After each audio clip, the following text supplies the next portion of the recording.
Armenia YouTube յոնալիքում Armcast-ն է, այսօր խոսելու ենք միգրացիոն գործընթացներից եւ հատկապես 3 USCIS-ի վերջին որոշումից կամ նոր կանոնից կամ էլ 5 կանոնի թարմացումից եւ այսօր հյուրընկալել եմ տաղավարում Ամերիկայի Միացյալ Նահանգներում իրավագիտության մագիստրոս Արայիկ Մելքումյանին։ Ողջույն, պարոն Մելքումյան, շնորհակալ եմ, որ ընդունեցիք հրավերը եւ եկաք։ Բարև ձեզ, շնորհակալություն հյուրընկալելու համար։ Տեսեք, պարոն Մելքումյան, 3 USCIS-ը ըստ էության դա 5 կանոնի վերաձևակերպում էր, որովհետև նա ուներ այդ կանոնը, այսինքն ավելի խիստ մոտեցումը, բայց չէր կիրառում։ Մի փոքր ավելի կարծում ճակերտները դուք կբացեք, ինչի մասին է խոսքը եւ ինչ որոշում էր սա ու ինչու է շատ կարեւոր, որ իմանան հատկապես նրանք, ովքեր որ սպասում են իրենց իմիգրացիոն գործընթացի ավարտին։ Այո, շատ կարևոր նյութ եք բարձրացրել այսօր։ 3 Ամերիկայի Միացյալ Նահանգների կառավարությունը, իդեմս USCIS-ի, համապատասխան քաղաքականություն է նոր ուրեմն մշակել եւ 3 հրապարակվել է իր համապատասխան էջում, որով մասնավորապես նշվել է, որ այն բոլոր green card-ի ուրեմն green card ստանալու ցանկացողները այս պահին խոսքը վերաբերում է non-immigrant կատեգորիային, նրանց ռեժիմը խստացվել է, այսինքն Ամերիկայի Միացյալ Նահանգներում այլևս հնարավորություն չի լինի green card ստանալու համար դիմել USCIS-ի։ Ես ճիշտ եմ հասկանում, այս պահից սկսած հնարավորություն չի լինի, թե հնարավորություն կլինի, բայց սակայն այդ շատ քիչ դեպքեր կլինի։ Այսինքն օղակը ավելի շատ սխնվել է, որտեղ ասում է, որ բացառիկ դեպքերում կընդունեն գործեր։ Այո, շատ բացառիկ դեպքերում, այսինքն կոչվում է ինքը extraordinary circumstances, այսինքն յուրահատուկ դեպքերում նոր կարող են օֆիցերները, այսինքն USCIS-ի համապատասխան օֆիցերները որոշում կայացնեն բավարարել թե չբավարարել, բայց խոսքը վերաբերում է հիմնական գլոբալ առումով այն մարդկանց, ովքեր դիմում են green card ստանալու համար այս Ամերիկայի Միացյալ Նահանգների հողի վրա, պետության ներսում, նրանք այլևս այդ հնարավորությունը չեն ունենալու դիմելու։ Խոսքս վերաբերում է հիմնականում adjustable status-ի։ Շատ կարևոր է, որ այն քաղաքացիները, ովքեր գտնվելով Ամերիկայի Միացյալ Նահանգներում, հասկանան, որ այս պահից արդեն հնարավորություն չի լինելու adjustable status-ի համար դիմել եւ փոխել իրենց վիզայի կատեգորիա։ Ես մի փոքր ավելի որպեսզի պարզ ու շատ ավելի մաչելի լինի մեր հետևորդների համար, մի փոքր բացեմ նաև իմ հասկացած փակագծերը։ Խոսքը վերաբերում է այն մարդկանց, ովքեր որ զբոսաշրջային վիզայով եկել են Միացյալ Նահանգներ, եկել են Միացյալ Նահանգներ աշխատանքային վիզայով, H1B-ով, եկել են Միացյալ Նահանգներ ինչ տարբերակ կա այլ, որ զբոսաշրջային աշխատանքային ուսանողական վիզայով եւ ինչ որ պահի որոշում են փոխել իրենց կատեգորիան եւ այդ կատեգորիան կարա լինի որ դիմեն, չէ, որպեսզի ստանան մշտական բնակության իրավունք նույն green card-ի համար, բայց նաեւ շատ կարեւոր մաս կա այստեղ, իսկ ամուսնական кейսերը, չէ որ դա էլ է որպես ուղի դեպի green card-ը տանող, դա ինչպես է դիտարկվում, որովհետև նույնիսկ այդ դեպքում են ասում, որ հնարավոր է ձեզ մերժեն, ուղարկեն ձեր հայրենիք, այնտեղ հյուպատոսարանի կամ դեսպանատան միջոցով անցնեք այդ ուղին։ Այո, շատ ճիշտ նկատեցիք, ես հիմնականում խոսքը վերաբերում է ես նորից եմ կրկնում non-immigrant վիզաների մասը։ Սա խոսքը վերաբերում է թե տուրիստական, թե ուսանողական, թե աշխատանքային, այսինքն այն կատեգորիաների վիզաների մասն է խոսքը, օրինակի համար ասեմ H1B վիզան non-immigrant վիզա, որից հետո ժամանակ ավարտելուց հետո աշխատանքի հրավեր ունեցողը կարող է դիմել adjustable status ստանալ եւ դիմել green card-ի Ամերիկայի Միացյալ Նահանգներում։ Թե B1 վիզայով տուրիստական եկածացի, եթե խոսքը վերաբերում է կոնկրետ ամուսնական մասով, եթե գտնվելով ասենք Ամերիկայի Միացյալ Նահանգներում տուրիստական վիզայով որոշում է ամուսնությունը ամուսնանալ եւ դիմում են Ամերիկայի Միացյալ Նահանգների USCIS-ի ուրեմն կառույցին, որպեսզի ստանան green card։ Այս պահին որոշումը խոսքը այն մասին է, որ այդ դեպքում նույնպես հնարավոր է, որ որոշում կայացվի, որ դիմելուց հետո իրենց մերժվի, այսինքն օֆիցիալները որոշում կայացնեն իրենց դիմումը մերժել եւ ստիպեն մարդկանց իրենց հայցերը ներկայացնեն, այսինքն դիմել վերադառնան հայրենիք եւ դիմել իրենց երկրի գտնվող Ամերիկայի Միացյալ Նահանգների Այդ դեպքում արդյոք պետք է կրկին դիմել, թե եթե այստեղ դիմեցին, վերադարձան, արդեն իսկ գործը հասնում է հյուպատոսարան կամ դեսպանատուն եւ արդեն իսկ գործը կա եւ նրանց մնում է ընդհանրապես սպասել, թե երբ կկանչեն հյուպատոսարանից կամ դեսպանատունից, թե հյուպատոսարանն եմ ասում, որտեղ շատ երկրներում չի, որ հենց դեսպանատունը կա։ Ստեղ խոսքը վերաբերում է, այսինքն 3 է օրենքը չի, դա իրական քաղաքականությունը, որը հետագայում նաև պետք է օրենսդրական լուծում ստանա, բայց այս պահին դա հստակեցված չի։ Ես հույսով եմ, որ մոտակա օրերս դրա վերաբերյալ լրացուցիչ Կոպիտ ասած ուշագիր է, մանիֆեստ է։ Ուշագիր է, բայց դա այսինքն դա կիրառության է տրվել, որը հետագայում պետք է նաև օրենքի ուժ ստանա։ Բայց իրենց այսինքն ներքին արդեն կարգադրություն են ստացել օֆիցերները եւ անվտանգության ծառայություն սպասարկող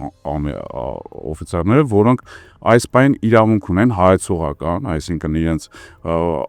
ներքին համոզման որոշում կայացնեն, արդյոք բավարար են նշված դիմումները, թե ոչ, թե առասարակ դիմումը մերժել, ասել դուք վերադարձեք ձեր հայրենիք, դիմեք ձեր երկրի հյուպատոսարան կամ դեսպանատուն, այո։ Իսկ այն մարդիկ, ովքեր որ արդեն իսկ դիմել են, կարևոր չի թե ինչ գործընթացով են անցնում, դա կլինի ամուսնականը, թե ուղղակի ապաստանի դիմումը կամ այլ որևէ կատեգորիա, այդ մարդիկ ինչ կարգավիճակում են հայտնվել։ Այդ մարդիկ այս պահին նույնց եմ ասում, դեռևս հստակեցում չկա, այսինքն որոշում կկայացվի իրանց մասով թե չէ, այսինքն օրինակի համար, ասենց օրինակ վերցնեմ, 2 տարվա ուրեմն ստացած green card ունեցողները ամուսնական ուրեմն ճանապարհ ստացած ժամանակավոր ստացած 2 տարվա վիզա, երբ որ 2 տարվա green card-ից հետո դիմում են 10 տարվա green card-ը, այսինքն ժամանակավորապես փոխանցվում է հիմնականի։ Հիմա թե նրանց վրա կտարածվի այդ 10 տարվա հիմնականը ստանալու դիմումները թե ոչ, դա եւս հստակեցված չի, բայց այն որ այս պահին շատ անորոշություն է առաջացել եւ իրավաբանական համույթում այս մասին արդեն իսկ գնում են մեծ քննարկումներ, որպեսզի հասկանան թե արդյոք ինչն է թիրախավորվում, որ հարցերն են այս պահին լուծում ստանալու, որոնք հետադարձ ուժ կունենան թե չէ, այսինքն այս պահին գտնվող pending pending, այսինքն այս պահին արդեն գտնվող սպասարկման վիճակում նրանց կտարածվի թե չէ, նրանց վրա այս օրենքը կիրառության կդրվի թե չէ, թե դա ուղղակի նոր դիմումներն են, որոնք պետք է ներկայացնեն քաղաքացիները green card-ի համար։ Այս պահին այդ հստակեցումը դեռևս հələ չկա։ Ժամկետ չունի, չէ՞, ամեն դեպքում, եթե դու մեկ անգամ Միացյալ Նահանգներում ես եւ դիմել ես որևէ կատեգորիայով փոխելու եւ բնակության մշտական իրավունք ստանալու, դրանք ժամկետ չունեն այդ գործերը։ Կա ընդամենը մեկ դիմում եւ դու պետք է սպասես, ժամկետ չկա։ Չէ, ժամկետ չկա, այսինքն դու ամեն դեպքում կարող ես հետևել ժամկետներին, դիմելուց առաջ թե ընթացքում էլ, ստուգես որտեղ է գտնվում քո դիմումը, այսինքն որ փուլում է գտնվում, բայց ժամկետը մոտավորապես ասենք, եթե գրված է 12 ամիս, իր այժմ դրված է, որ 12 ամիսը 12 ամսվա ընթացքում 80% դիմումներն են բավարարվելու։ Այսինքն դու կընկնես այդ 20%-ի մեջ, թե 80-ի մեջ դա բերես եւս չես կարող որևէ մեկը շարժել, որը ցե մեկը չգիտի, բայց ավելացնեմ նաեւ, որ ես կարծում եմ եւ հավանաբար երևի այս ճանապարհը նաեւ որոշ փաստաբաններ կվիճարկվեն նաեւ այս որոշումը դաշնային դատարանում, որտեղ համհստակեցումը չկա, հույսով եմ, որ կլինի ավելի հստակեցված, բայց համոզված եմ, որ այն գործընթաց կստանա նաեւ դատարանում։ Բայց որպես իրավագիտության մագիստրոս կարծում որ սահմանադրությամբ էլ ամեն դեպքում տեղյակ է, կարծոք սա որևէ կետով Ամերիկայի Միացյալ Նահանգների սահմանադրությանը դեմ է, որովհետև կոնկրետ խտրականություն է մտցնում եւ կոնկրետ արգելափակում է տեղի ունենում մարդու իրավունքների ազատության մասին է խոսքը գնում։ Ավելի հստակեցնեմ, ավելի շատ հստակ սրա պատասխանը կտան սահմանադրությունները, եւ համույթը իրավաբանական եւ մասնագետները սահմանադրության հիմնական ուղղություններ ունեցող փաստաբանները այս հարցը կբարձրացնեն, բայց այս բանը զերծ կմնա այդ հարցին պատասխանել, որովհետեւ ես դեռևս չեմ տեսնում որևիցե հստակեցում եւ մարդիկ այս բանը այնքան որ տեղյակ են, որ որոշումը կայացվեց, ինքն քաղաքականությունը փոխվել, որ այլևս green card ստանալու այդ հնարավորությունը Ամերիկայի Միացյալ Նահանգներում փոխելու այդ ջաստավոր ստատուսը արդեն բարդացվել է։ Երբ կանոն խոսքը խոսում են green card-ից, իհարկե շատերին հետաքրքիր է Նաև դիվիլատրի տարբերակը, չէ որ եղավ հետաձգում, հետո նշվեց, որ բացվում է, ինչ կարգավիճակում է հիմա դիվիլատրի 2027-ը, որտեղ ենք հասել, հնարավոր է դիմել, հնարավոր չէ դիմել, սպասել։ Որոշում կայացվեց տարվա սկիզբեր, որոշում կայացվեց, որ շուտով պետք է բացվի եւ քանի որ սառեցվել էր այդ գործընթացը 2025 թվականի 26 թվականների համար, հետո 26 թվականների վերաբերյալ որոշում կայացվեց, որ 26 թվականը պետք է թիմեն եւ կբացվի 27 թվականի համար, բայց նույնություն կրկնում այդ սառեցված գործընթացը եւս ազդեցություն չմտավ, չբացվեց որևէ, այսինքն թիմումներ ներս տալու եւ այդ հնարավորությունները եւս կանգնեց, այսինքն գործընթացը եւս սառեցվեց։ Կարծում եմ, որ մեծ փոփոխություններ են տեղի ունենում այս բանի միգրացիոն ծառայությունում, քաղաքականություն այսօրվա իշխանության իրենց որոշ ուրեմն նպատակներ իրականացնելու համար որոշումներ են կայացվում, որ ավելի խստացվի իմիգրացիոն ներգաղթողների դմուկը Ամերիկայի Միացյալ Նահանգներ։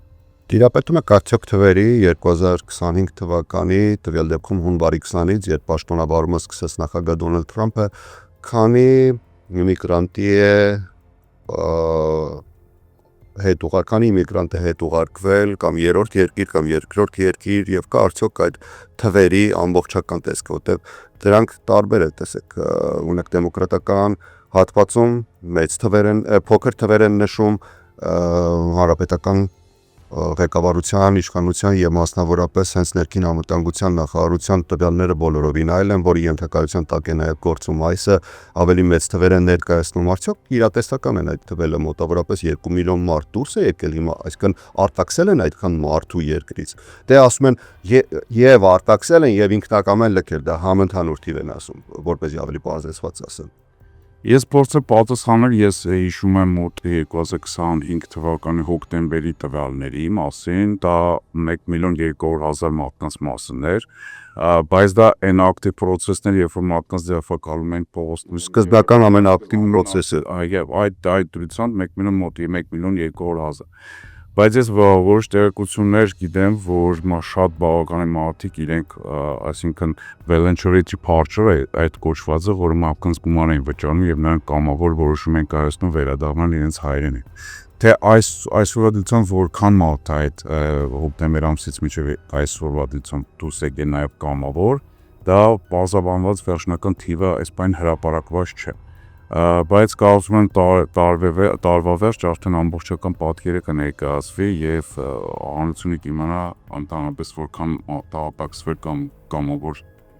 ելքեր Ամերիկայի Միացյալ։ Մի փոքր էլ փորձառության մասին խոսենք, եթե իհարկե նման փորձառություն ունեցել եք, արդյոք ունեցել եք հաճախորդ, որը որ հայտնվել է այսի պահման վայրերում եւ ինչ է լինում, երբ այսը ձերբակալում է, նույնիսկ ունենալով pending case, այսինքն գործ ունենալով, դա կլինի asylum case, դա կլինի այլ case, կարևոր չի, ձերբակալվել է եւ պահվել է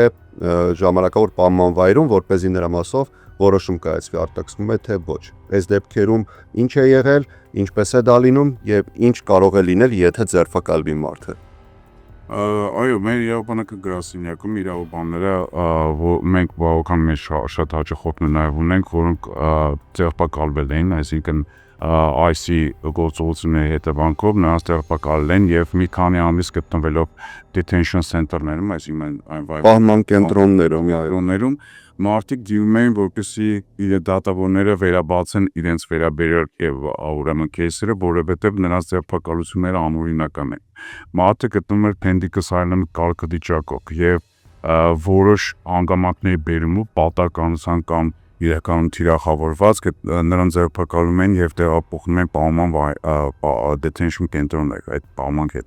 որից հետո նրանք հնարավորություն ունեն դիմել դատարանի միջոցով, դա կոչվում է habeas corpus-ը հիմնական կիրառությանը դեպքում, եթե մարդուն անօրինական սահմանադրությանը հակառակ, այսինքն բայց դա էլ են ուզում վերացնել հանրապետականները։ Այս բանը դա քննարկում է, բայց կարծում եմ դա շատ մեծ, շատ լուրջ հարված կլինի, որտեղ այս վերջի 6 ամիս 8 ամիսը հիմնականում գործում է habeas corpus-ի այդ դրույթը, որով մարդիկ բավականին մեծ քանակությամբ մարդիկ կարողացան դուրս գալ այդ detention center-ներից։ Հիմնականում մարդիկ հույս ունեն, որ կդիրարվի այսին գրավի մեծ ուրեմն Դեք մի քանի անգամ վիճարկվեց գրառը դաշնային դատարաններում կանգնացրեցին, հետո դրանով դա վերաբացվեց, բայց հիմնական աշխատողը դա այդ այն սկզբունք habeas corpus-ի, որը մարդկանց հնարավորություն տվեց, որ կողմը ապացուցել, որ հակասահմանադրական գործողությունների ընթացքում են նրանք հայտնվել detention կենտրոններում։ Մեր հաջողությունից մի քանի հոգի նաև եղել են, որոնք գտնվել են նույնիսկ այդ detention կենտրոններ եւ ուղղակի այնքան հիաստապված են եղել, որ որոշում են կայացել ինքնական լքել երկիրը, որտեղ հասկանում են, որ չեն կարող սпасել կամ գտնվելով այդ կենտրոններում հնարավորություն չունեն այլևս դիմանալու կամ, չգիտեմ, սпасելու։ իսկ պայմաններից ցանոթ եք։ Ես կոնկրետ այդ իրենց պատմածների եւ այլն քանակության, այսինքն կարող են նրանց պատմածները արտահայտել, հիմնականը շատ ծանր էր այն հանգաման, որ դու ուղղակի զրկված էիր անորոշություն, այսինքն անորոշության հիմնական խնդիրն է, որ դու զրկված ես, որ դու չգիտես քո դատը երբ կլինի, երբ կնշանակվի, կարող է դատավարությունը սկսվեր, նշանակվեր մի ամիս հետո, բայց հետո նա հետաձգվեր, դրվեր 4 ամիս հետո, եւ դու այդ անորոշության հետևանքով ուղղակի չգիտեիր ինչքան պետք է այդ գտնվես այդ կենտրոններում։ Իսկ պահման տեղերում ինչպեսի ուրեմն ինչ կարգավիճակում են եղել եւ ինչ Ես հատուկ հարց տվեցի, որտեղ շատ են դժգոհում, դե իհարկե դեմոկրատների խոսքն է դա, ես իմ խոսքերը չեմ մեջբերում, նշում է, որ պայման վայրերում իսպար բացակայում է սանիտարահիգիենիկ որևէ պայմաններ, մարդիկ ուղղակի հատակին են քնում, գեր ծանրաբեռնված է նաև սրա մասին են շատ խոսում, դեղորայքի հատկապես այն մարդկանց ովքեր որ դրա կարիք ունեն եւ բժշկի կողմից նշանակված է խնդիր է առաջանում, հաճախ չեն տալիս, սնունդն է բավական վատը եւ նաեւ կան ապացույցներ տարբեր տեղերից ու եղել են որ կոնգրեսականներ մասնավորապես ներկայացուցիչների պալատի անդամներ այցելել են ճիշտ է շատ դժվարություն որտեղ նրանց համար էլ եղավ խստացումներ դա էլ վիճարկվեց դատարանների կողմից այդ մեկ շաբաթի առաջ դիմելու եւ այլն դրա մասին չեմ ուզում խորանալ բայց արդյոք դա արվում է հատուկ նրա համար որ մարդը գտնվելով ներգաղթի պահման կանոնավայրերում ուղղակիորեն ասել ձեզ հիասթափվի եւ ինքնակամ դիմի ասի ես վերադառնում եմ կամ չգիտեմ ինձ ուղարկեք երրորդ երկիր եթե անվտանգ չի իմ երկրում օրինակ ինձ համար այո այդ հարցը շատ ակտուալ է այսինքն շատ էր քննարկում որովհետեւ այդ պայմանները նաեւ որ ուրեմն նորմատիվներ եւ այլն որոնք պետք է մինիմում գոնե ապահովված լիներ դա երբեմն գնում որ խախտված էին այսինքն թե սանիտարահիգիենիկ պայմանները թե մարդկանց քանակությունը այդ այսինքն սահմանաչափից ավել մարդկանց դեսնել այդ detention կենտրոնում որոշ հանգամանքներ նաև այս իրավիճակից այսինքն շատ մարդկանց ձերբակալությունը հետևանքով նաև նրանց քանակը ավելացավ այդ detention կենտրոններում Եվ ես կարծում եմ նաև հիմնականը նաև դա արվում է նրա համար որ դիտավորության որպեսզի մարդիկ ուղղակի հիասթափվեն չիմանային գտնվելով այդ պայմաններում ուղղակի որոշում կայացնեն վերադառնալ Բայց այդ այն մեծ թիվը չի տարբեր տվյալներով 75-ից 95 հազարի սահմանների մասին է խոսքը իհարկե սկզբում 40-45 հազարի մասին էր խոսքը արդեն այս տարվա մասով արդեն բարձրացավ թիվը ու հասավ 75-ից 95 հազար տարբեր տվյալներով եւ վերջին նաև բանը որ ալիգատոր արկատրասը որոշեցին փակել այդքան մեծ գումարներ ներդնելով որոշեցին փակել որովհետեւ ոչ մի կերպ չկարողացան պահպանել այն պայմանները որը որ պետք է լինի մարդու իրավունքների այսպես հետ հավասար քայլող պայմաններ գոնե նվազագույն պայմաններ արկատրասը նա բացվելուց շատ մեծ աղմուկ նույնիսկ բարձրացավ որովհետեւ արդեն հասկանալ էր որ ինչ պայմաններում են պահվելու մարդկանց իրավունքների որ չափի ոտնահարում էր թե դա պատական ալկատրաս չկոչեցի հա բայց եւս մեծ ծախս է դա այդ ամբողջը պահելու համար բայց նաեւ հասկացան որ դա մարդու իրավունքների խախտման բազմաթիվ նաեւ կետեր էր որոնք նաեւ հարված կտան նաեւ որպեսզի մարդիկ այս բանը արդեն ավել խոսային արդեն այդ դրա մասին որ մարդու իրավունքները նաեւ չի պահպանվում նույնիսկ գտնվելով այդ վայրերում Իսկ Ամերիկայի Միացյալ Նահանգները շատ հայտնի է որպես ուրեմն երկրում աշխարհում որպես մարդու իրավունքների հիմնական սկզբունքները պահպանող երկիր եւ այդ հարվածը այդ մեթոդներով հարվածը մարդու իրավունքների Ամերիկայի հիմնարար արժեքներին հարվածել արժեքները որոնք հիմնական թիրախը նաեւ ճիշտ է իմիգրանտներին էր կառավարության կողմից դա թիրախավորված են իմիգրանտները ոչ լեգալ գտնվելով, բայց որոշ պայմաններ, որոնք մինիմում պետք է ապահովեն նրանց իրավունքների մարդու իրավունքների պահպանության պահով, այդ Alcatraz ուրեմն detention կենտրոնում ամեն դեպքում որոշակի հանգամանքներով ուղղակի սարսափ։ Որպեսզի ամփոփենք մեր զրույցը, դեռևս գիտենք, որ հավանականորեն եւ կգնա կարծում նաեւ Թրամփը իր ժամկետի միջև ավարտը, հետեւաբար խստացումները նաեւ կլինեն ժամանակ առ ժամանակ գուցեև ավելանան, գուցեև ինչ-որ կերպ դատարաններում դրանք վիճարկվեն, գուցեև ինչ-որ կերպ սարսվի, ինչ անեն իմիգրանտները, հատկապես մեր հայ համայնքի, որովհետև շատերը այստեղ գտնվում են pending կարգավիճակով տարբեր գործերով, ինչ անեն մեր համայնքի ներկայացուցիչները, եթե այստեղ են տարիներով կամ վերջերս են դիմել եւ կամ նոր պատրաստվում են դիմել, ինչ անեն այս մեծ ժամանակահատվածում, վերադառնան թե ոչ, կամ ընտրեն երրորդ երկիր։ Ես մի քիչ ավելի լայն պատասխան տամ, այսինքն մի քիչ ավելի բացեմ, կոպիտ ասած վախենան, դեսեք, ես կուզենայի ավելի շատ մի քիչ ավելի բացել ինչ համար, որովհետև մեր հասարակությունը նամանավանդ հայ համայնքը այս բան լիքը հարցեր ունի այս վերջի փոփոխությանը։ Խոսքս վերաբերում է asylum case-երը, այսինքն քաղաքական ապաստան դիմաց case-երի մասին։ Այդ մարդկանց այս օրենքը, այսինքն այս օրենքը, որը կիրառության պետքա դրվի կամ այս քաղաքականությունը նրանց առհասարակ չի վերաբերում, որտեղ դուք այսօր դիմել եք մոտ 3-4-5 ամիս կամ 1 տարի առաջ հակառակն էր, այսինքն հիմնական թիրախավորված են այդ անձինք, ովքեր asylum pending case-եր ունեն, նրանց անորոշություն կար, որ նրանց այս հիմնականը նրանց են թիրախավորում։ Այս բան փոխվեց, այսինքն այն անձինք, ովքեր asylum case-եր ունեն, նրանք այս բան ապահովված են, այնքանով որքանով այս օրենքը նրանց չի վերաբերում։ Իսկ այն կատեգորիաներ, որոնք մարդիկ adjustable status կարողանում են իրականացնել գտնվելով Ամերիկայի Միացյալ Նահանգներում, այս օրենքը թիրախավորեց իրենց։ Դորը փակեց նրանց։ Ես կարծում եմ եւ հույսով եմ նաեւ վստահ եմ, որ որոշակի մեկնաբանություններ եւ լրացուցիչ փոփոխություններ կամ ավելի հստակեցումներ նաեւ կառավարության Ամերիկայի Միացյալ այս մասով կտա, որպեսզի ավելի հստակ լինի։ Իսկ մարդկանց ուղղակի կասեի, որ դեռևս համբերին սպասեն, որովհետև ամեն օր նոր բան է դուրս գալի, ամեն մի բան հերկվում է եւ այլն, այս բանին նաեւ հերկվում են նախկինում կատարված IC գործողություններ, այսինքն դատարանը, դաշնային դատարանը որոշում կայացրեց նաեւ որով անօրինական համարեց նաեւ IC գործողությունները, որովհետև մարդկանց ձերբակալում էին եւ անօրինական պահում էին IC գոտավերաբերյալն այո։ Հետևաբար ես գտնում եմ, որ ճիշտ կլինի որպես մարդիկ սպասեն եւ տեսնեն թե այս ինչ զարգացում տեղի ունենա, թե որոշումը նրանց տեղ առաջնական որոշում կայացնել վերադառնան թե չէ, բայց ես ինքս ուղղակի հստակեցում այսօր չեմ տեսնում եւ դժվարանում եմ նրանց այս բան խորհուրդ տալ, բայց կասեմ, որ